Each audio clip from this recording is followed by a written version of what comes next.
भारत उत्तर से दक्षिण तक, पूरब से पश्चिम तक हर कालखंड में सांस्कृतिक रूप से एक रहा है। हमारा वैदिक साहित्य इस बात का उदाहरण प्रस्तुत करता है। जी हाँ, योगी आदित्यनाथ का निशाना बिना नाम लिए हुए अखिलेश यादव पर था। चूंकि प्रदेश में आने वाले समय में 10 सीटों पर उपचुनाव है, ऐसे में ये मामला धीरे धीरे उपचुनाव तक खींचने की पूरी संभावना बताई जा रही है।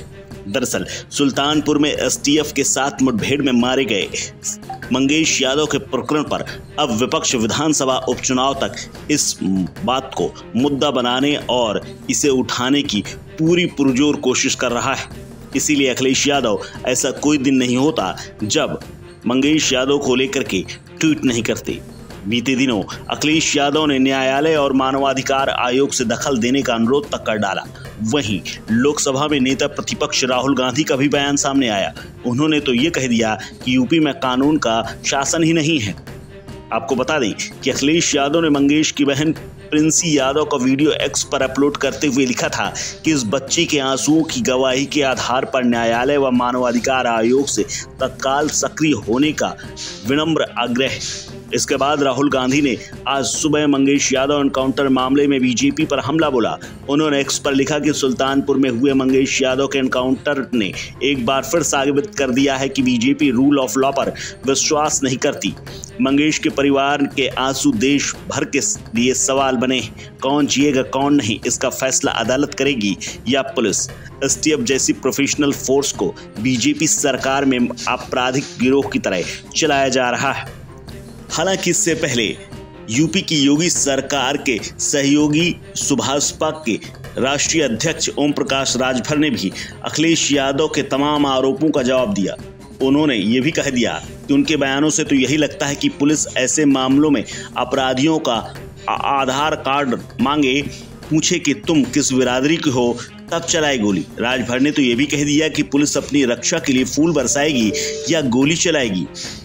हालांकि अब ये मुद्दा धीरे धीरे बढ़ता चला जा रहा है।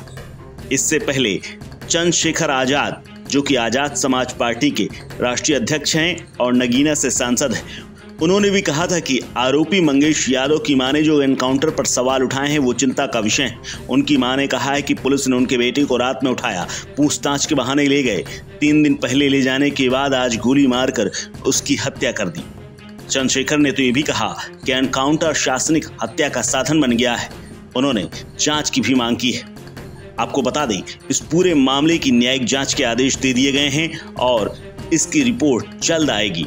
हालांकि इस पूरे प्रकरण के बाद पुलिस घिरी हुई है, खासकर एसटीएफ, क्योंकि डिप्टी एसपी डीके शाही बहुत ही इत्मीनान के साथ चप्पल पहन करके घटनास्थल में पहुंचे थे। उन्होंने फोटो खिंचवाई और पुलिस को पहुंचा करके पुलिस मुख्यालय के अलावा तमाम अधिकारियों को भी वो फोटो दी गई और ये बताया गया कि उनके नेतृत्व में ही ये पूरा एनकाउंटर हुआ है। आपको बता दें कि सुल्तानपुर में भरत ज्वेलर्स के यहाँ डकैती हुई थी। इस डकैती में कई आरोपी थे, जिनमें से एक आरोपी ने, जिसे मुख्य आरोपी बताया जाता है, वो सरेंडर कर चुका है। इसके अलावा 3 आरोपियों को एनकाउंटर में पैर में गोली लगने के बाद जेल भेज दिया गया है। हालांकि इस पूरे प्रकरण में मंगेश यादव का एनकाउंटर हुआ, वो मारा गया और अब इसी एनकाउंटर को लेकर जाति से लेकर के सब कुछ सामने आ चुका है। इस खबर में फिलहाल इतना ही। अपडेट्स के लिए बने रहिए वन इंडिया हिंदी के साथ।